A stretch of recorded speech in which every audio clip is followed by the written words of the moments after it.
Hello दोस्तों, supreme court का एक ऐतिहासिक जजमेंट आया है और वो आया है कि जो इलेक्टोरल बॉन्ड होते हैं उनको अनकॉन्स्टिट्यूशनल करार कर दिया है। इसका मतलब ये है कि अब कोई भी पॉलिटिकल पार्टी इसके जरिए से कोई भी फंड की उगाही नहीं कर पाएगी। दोस्तों, इसके बारे में आगे विस्तार से बात करते हैं। उससे पहले अगर आपने चैनल सब्सक्राइब नहीं किया है तो प्लीज़ चैनल सब्सक्राइब कर लीजिए और बेल आइकन दबाना मत भूलिएगा। और इस वीडियो के लिंक को उन सभी दोस्तों के साथ ज़रूर शेयर करिएगा जो इस जानकारी को जानना चाहते हैं। तो दोस्तों, आगे बढ़ते हैं। अब देखिए, अरुण जेटली जी जब मिनिस्टर थे उस समय पर ये जो इलेक्टोरल बॉन्ड की स्कीम 2017 में आई थी, लेकिन इसको 2018 से इम्प्लीमेंट किया गया और उसमें ये कहा गया कि जो पॉलिटिकल पार्टीज़ होती हैं उनको जो चंदा मिलता है उसमें से बहुत सारा हिस्सा ब्लैक मनी का होता है। लोग शिकायत करते हैं कि लोग पार्टियों को ब्लैक मनी का चंदा दे रहे हैं। अब इसके लिए ये स्कीम लाई गई और ऐसा कहा गया कि भैया इससे क्या होगा, पारदर्शिता आएगी। और इस स्कीम में क्या कहा गया, उसमें कहा गया कि भाई 1000, 10,000, 1 लाख, 10 लाख या 1 करोड़ के डिनोमिनेशन में आप पैसा जमा करेंगे स्टेट बैंक ऑफ इंडिया की ब्रांच में।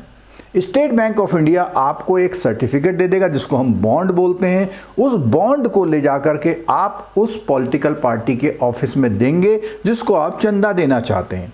अब वहाँ पर देने के बाद वो पॉलिटिकल पार्टी उसको रिडीम करा लेती है, यानी कि वो फंड उसके पास आ जाता है। अगर 15 दिनों तक उस पॉलिटिकल पार्टी ने वो पैसा नहीं लिया तो वो पैसा जो है पीएम केयर फंड में चला जाता है। कौन पार्टियां इसमें चंदा ले सकती हैं? जो पार्टी कम से कम 1% वोट या तो लोकसभा में या राज्य के इलेक्शन में अगर उनको 1% वोट मिले हैं, वो पार्टी इस तरह से चंदा ले सकती हैं। कोई भी कंपनी, कोई भी इंडिविजुअल आदमी उस डिनोमिनेशन में जो हमने बताया उसमें चंदा दे सकती है और ये चंदा जो है वहाँ पहुँचेगा। अब बात आती है कोई भी कंपनी, और दूसरी बात है इस पर कोई भी टैक्स नहीं लगेगा, यानी कि टैक्स अगर हम कंपनी की बात करेंगे, टैक्स की बात करेंगे तो इसके लिए इन सारे एक्ट में सुधार किया गया। और यहाँ तक कि कोई कंपनी अगर हानि में है तो वो भी उसमें जो है डोनेशन कर सकती है। अब एक सवाल ये आता है कि कोई भी कंपनी कौन सी पार्टी को चंदा देगी? निश्चित रूप से वो पार्टी उस पार्टी को चंदा देगी जहां की सरकार चल रही है या आगे आने की उम्मीद है, क्योंकि जो भी नीतियां बनती हैं उस पॉलिसी में उनके फेवर की पॉलिसी बने तो वो चंदा देगी। पिछले कुछ आंकड़ों को देखें तो केवल एक जो मेजॉरिटी ऑफ द चंदा है वो बीजेपी पार्टी को गया है। और सोचने की बात है कि कोई और पार्टी को क्यों देगा। कुछ पार्टियों को भी थोड़ा थोड़ा 80-90 करोड़ मिला है, लेकिन लगभग 700 करोड़ केवल बीजेपी पार्टी को मिला है।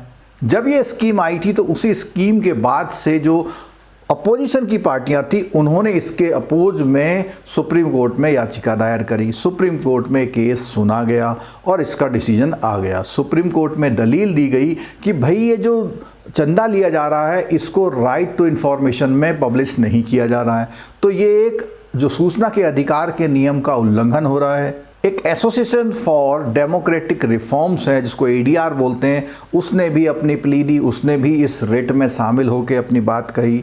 और प्रशांत भूषण हो गए, कपिल सिब्बल हो गए और जो हमारे गवर्नमेंट के सॉलिसिटर हैं उनकी तरफ से भी दलीलें दी गई। तो ये सब जब दलीलें दी गई तो उसकी सुनवाई हुई और सुनवाई में सुप्रीम कोर्ट ने कहा भाई ये अनकॉन्स्टिट्यूशनल है। और ये डिसीजन लिया गया 5 जजों की बेंच में जिसको हम कॉन्स्टिट्यूशनल बेंच बोलते हैं, क्योंकि मामला चुनावी पार्टियों का था और इन पार्टियों को वोट देने वाला ये जानना चाहता है कि ये पार्टियों को फंडिंग कहाँ से आती है। सरकार की तरफ से ये कहा गया कि भैया मिनिस्ट्री ऑफ कॉरपोरेट अफेयर्स की वेबसाइट में सब जो कंपनियाँ होती हैं उनकी बैलेंस शीट की डिटेल होती है। तो प्रशांत भूषण की तरफ से ये प्ली ली गई भाई 23 लाख कंपनियां रजिस्टर्ड हैं, उसमें से हम कैसे कैसे उन कंपनियों को हम देख पाएंगे। तो इसके लिए कोई ट्रांसपेरेंट सिस्टम होना चाहिए। अनकॉन्स्टिट्यूशनल करार के देने के साथ स्टेट बैंक ऑफ इंडिया को सुप्रीम कोर्ट ने आदेश दिया है कि 6 मास तक ये सारी detail election commission of India को दे।